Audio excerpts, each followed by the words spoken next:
Saturday 25th of July 2015. Paper highlights. First, let's look at the paper highlights from Daily Mirror. SLFP to expel 5 CC members. A decision will be taken at the next SLFP Central Committee meeting to remove the 5 Central Committee members who are contesting the upcoming general election under the United National Front for Good Governance, party sources said. Another highlight from Daily Mirror. MR's privileges. Case on August 5th. The Supreme Court yesterday fixed August 5 to support the granting of leave to proceed with the rights petition seeking the removal of ex-President Mahinda Rajapaksa's police security. The petition also seeks the suspension of his state-granted privileges including houses, offices and vehicles on the basis of his candidature at the general election. Another highlight from Daily Mirror. Protest against police defending rapist. Residents of Bakamuna yesterday staged a protest against the Bakamuna police, accusing the senior police officers of undue sincerity to a soldier who allegedly raped a schoolgirl. Another highlight from Daily Mirror. Litrogas will not be privatized.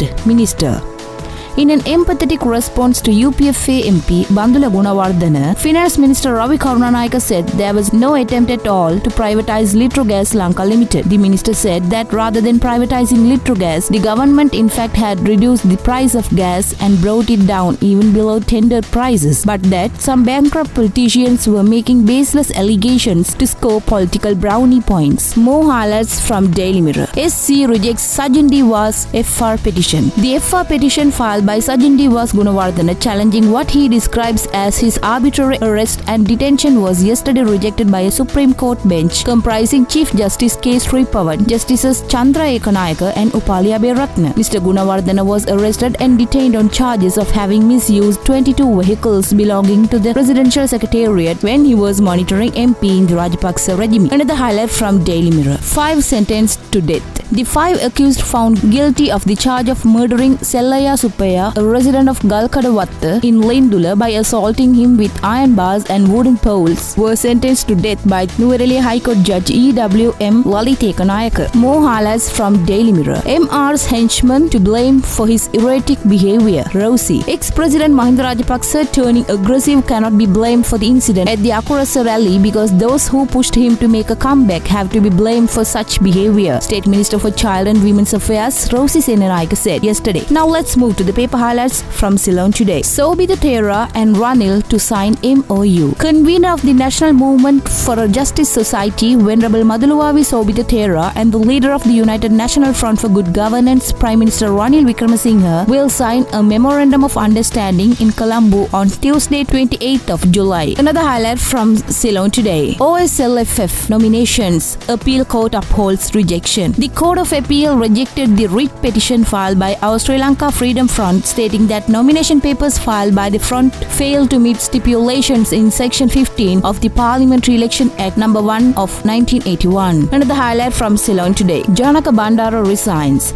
Provincial Councils and Regional Development Minister Janaka Bandara Thannakoon handed in his resignation to President Maithripala Sirisena yesterday. Speaking to Ceylon today, the minister said there was no particular reason for his resignation, written in the form of 11 verses of poetry stating all the reasons for his resignation that was handed over to the President Sirisena. The recent speech made by the President and the activities of the United National Party had however precipitated his resignation, he said. Another highlight from Ceylon today. TNA youth worker missing. The son of prominent Tamil National Alliance member Thambi M.U. Thambiraja went missing on 23rd July in Jaffna while involved in election campaigning activities at his office. Another highlight from Ceylon today. FR case against MR in SC on 5th August. The fundamental rights application filed by Senaka Pereira stating that former President Mahinda Rajapaksa is violating the fundamental rights of all the candidates contesting the coming parliamentary election will be heard in Supreme Court on August 5th. Now let's move to the paper highlights from Daily News. SC dismisses Sajjan's FR petition. The Supreme Court yesterday dismissed the fundamental rights petition filed by the former UPFA government's External Affairs Ministry monitoring MP Sajjan Devas Gunawardena challenging his arrest and detention on the charges of misuse of Presidential Secretariat vehicles. Another highlight from Daily News. President leaves for Maldives. President Maithripala Sirisena will leave for the Maldives tomorrow to participate as the chief guest at the National Independence Day celebrations of the Republic of Maldives. Another highlight from Daily News. Pata Patali challenges MR over ransom money payment. United National Front Secretary General Patali Champika Ranawaka challenged former President Mahinda Rajapaksa to reveal if he paid a ransom money to the LTTE with treasury funds. He made this observation at a rally at Homagama on Wednesday. Another highlight from Daily News. UPFA posters found in fake army vehicle. Kapatigollawa police seized a cab with a fake army number plate along with posters of UPFA Anuradhapura candidate Veerakumara Disanayaka. Police spokesperson ASP Ruwan Gunasekara told the media yesterday that 2 individuals were also arrested with the cab.